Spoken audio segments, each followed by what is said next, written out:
అందరికీ నమస్కారం. ఈ వీడియోకి స్వాగతం. ఈ వీడియోలో మనం ప్రతి సర్వీస్లో కూడా ప్యాకేజెస్ డాట్ జేఎస్ అని క్రియేట్ చేసాం కదా, అందులో ప్యాకేజెస్ని పెట్టి అవి ఇన్స్టాల్ చేయాలన్నమాట. సో మనం ఇన్స్టాల్ చేసే ముందు ప్రతి ప్యాకేజు ఎందుకోసం వాడుతున్నాం అనేది తెలుసుకుందాం. ఇక్కడ చూడండి, నేను లిస్ట్ ఇచ్చాను. మీరు ఏది నోట్స్ రాయాల్సిన అవసరం లేదు, ఇదంతా మీకు ఇస్తాను. చూడండి, ఇక్కడ ప్యాకేజ్ ఏడబ్ల్యూఎస్ సిడికే అని ఉంది కదా, ఇది ఎందుకు యూజ్ చేస్తామని అంటే మనం AWS CDK CLI tool use చేసి సింథసైజ్ చేసి డిప్లాయ్ చేయాలనుకున్నాం కదా, ఆ ఇన్ఫ్రాస్ట్రక్చర్ కోసం ఈ ఏడబ్ల్యూఎస్ సిడికే అనే ప్యాకేజ్ అనేది యూజ్ చేస్తాం. అదేవిధంగా ఏడబ్ల్యూఎస్ సిడికే లైబ్రరీ అనే ప్యాకేజ్ ఉంది కదా, ఇది ఏం చేస్తుంది అంటే మనకి కావాల్సిన రీసోర్సెస్ ఏవైతే ఉంటాయో అవన్నిటిని కూడాను కన్స్ట్రక్ట్ చేస్తుంది అనమాట. ఓకేనా, ఈ లైబ్రరీ.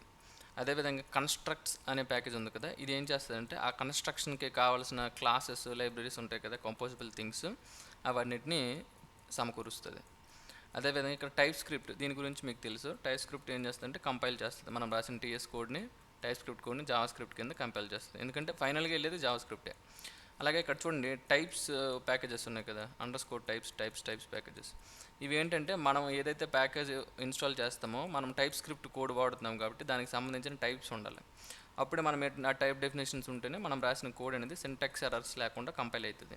సో ఇక్కడ చూడండి, టైప్స్ ఆఫ్ నోడ్ ఉంది కదా, ఇది ఏంటంటే నోడ్ జేఎస్కి బిల్ట్ ఇన్ ఏపీఎస్కి టైప్ స్క్రిప్ట్ డెఫినేషన్ అనమాట.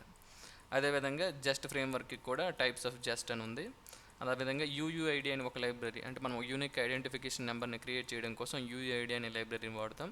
దానికి సంబంధించిన టైప్ డెఫినేషన్స్ కోసం టైప్స్ -యూయూఐడి అనే దాన్ని మనం ఇన్స్టాల్ చేస్తాం. అదేవిధంగా టీఎస్ నోడ్. ఓకేనా, టీఎస్ నోడ్ ఏంటంటే మనకి రన్ టైంలో టైప్ స్క్రిప్ట్ని ఎగ్జిక్యూట్ చేయడానికి ఉపయోగపడుతుంది, మనకి డైరెక్ట్లీ వితౌట్ కంపలేషన్ లేకుండా. ఇది టీఎస్ నోడ్ అనమాట. అలాగే జస్ట్ ఫ్రేమ్వర్క్ ఏంటంటే యూనిట్ టెస్ట్ కేసెస్ రాయడం కోసం జస్ట్ ఫ్రేమ్వర్క్ వాడతాం, దాంతో లైబ్రరీ ఇది. అలాగే దీనికి టైప్ స్క్రిప్ట్ ప్రాసెసర్ టీఎస్జేఎస్ట్ అనేది దీనికి టైప్ స్క్రిప్ట్ ప్రాసెసర్. ఇక్కడ చూడండి, ఈఎస్లింట్ అని ఉంది కదా, ఇది ఏం చేస్తుందంటే ఈఎస్లింట్ అనేది మనకి స్టాటిక్ కోడ్ని అనాలిసిస్ చేసి ఇందులో చిన్న మనకి సింటాక్టికల్ బగ్స్ ఏమైనా ఉంటే మనకి చెప్తుంది. అలాగే మనకి దీనికి కూడా టైప్ స్క్రిప్ట్ ఉంది, ఈఎస్లింట్ పార్సర్ అని. ఓకేనా, దీనికి టైప్ స్క్రిప్ట్ డెఫినేషన్ లాంటిది అనమాట. ఓకేనా, ఈ ప్లగ్ఇన్స్ కూడా ఈఎస్లింట్వి. నెక్స్ట్ ప్రెటియర్ అని ఉంది కదా, ఇది ఏంటంటే స్టైలింగ్ చేయడం కోసం, ఎక్కువ ఫార్మాటింగ్ కోసం మనం వాడతాం.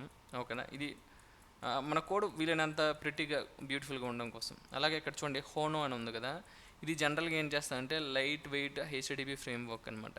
లైక్ మనకి ఎక్స్ప్రెస్ ఫ్రేమ్వర్క్ ఎలా ఉందో మనం అక్కడ ఏడబ్ల్యూఎస్తో వాడినప్పుడు మరి ఎక్స్ప్రెస్ ఫ్రేమ్వర్క్ అవసరం లేదు, ఎందుకంటే మనకి ఈచ్ వన్ ఇది మైక్రో సర్వీస్ కాబట్టి ఇంకా లైట్ వెయిట్ కావాలి కాబట్టి మనకి హోనో అనే దాన్ని మనం వాడుతాం ఇక్కడ. ఓకేనా, అలాగే హోనో నోడ్ సర్వర్. ఓకేనా, ఇది మనకి ఏంటంటే అడాప్ట్ ఫర్ నోడ్ చేసి ఎన్విరాన్మెంట్ వేరియబుల్స్ని తీసుకోవడానికి. సో ఇక్కడ వరకు అన్ని కోడ్కి సంబంధించినవి. ఇప్పుడు చూడండి, ఇక్కడ మన స్పెసిఫిక్గా ఏడబ్ల్యూఎస్ ఎన్విరాన్మెంట్కి సంబంధించినవి.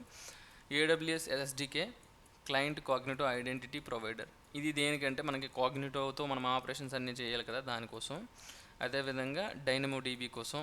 ఓకేనా, డైనమోడిబి యూటిల్ ఉంది కదా, ఇది ఏం చేస్తుంది అంటే పర్టికులర్గా మనకి డైనమోడిబి ఆబ్జెక్ట్స్ ఉంటాయి కదా, అవి మనకి జావా స్క్రిప్ట్ ఆబ్జెక్ట్ కింద కన్వర్ట్ అవ్వాలి, అప్పుడే మనం జావా స్క్రిప్ట్లో వాడగలం. ఓకేనా, సో అదేవిధంగా మన జావా స్క్రిప్ట్ ఇచ్చినవి మళ్ళీ డైనమోడిబికి ఇన్సర్ట్ చేసేటప్పుడు మనకు అవసరం. సో ఈ ఆపరేషన్ మనం కరెక్ట్గా చెప్పాలంటే సీరియలైజేషను, డీసీరియలైజేషను అనే ప్రాసెస్లో మనం దీన్ని వాడతాం. అలాగే క్లయింట్ S3.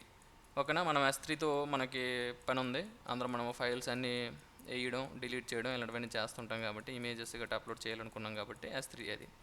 అలాగే S3 రిక్వెస్ట్ ఫ్రీ సిగ్నేచర్. ఇదేంటంటే మనం S3 తలగా యూఆర్ఎల్లో మనం ప్రీ సైన్ రిక్వెస్ట్ సిగ్నేచర్ ద్వారా మనం అప్లోడ్ చేస్తాము. సో ఇది వచ్చినప్పుడు దాని గురించి మాట్లాడుకుందాం. ఇది S3కి సంబంధించింది. అదేవిధంగా యూఐడి ప్యాకేజ్ మనకి యూనిక్ ఐడెంటిఫైయర్స్ని క్లియర్ చేయాలి, దానికోసం. చూడండి, GOD జాడ్ అని ఒక లాస్ట్ ఉంది. ఇది ఏంటంటే run time validation and schema definition library అనమాట. రన్ టైంలో మన స్కీమా డెఫినేషన్స్ అన్నీ కూడా ఒకసారి వ్యాలిడేట్ చేస్తుంది. ఓకే, ఇప్పుడు మనకి కేటగిరీస్ కనుక మనం చూసుకున్నట్లయితే చూడండి, ఏడబ్ల్యూఎస్ సిడికే లైబ్రరీ కన్స్ట్రక్ట్స్, ఇది అనేది మనకి ఇన్ఫ్రాస్ట్రక్చర్ డిప్లాయ్మెంట్ కోసం ఇది వాడతాం.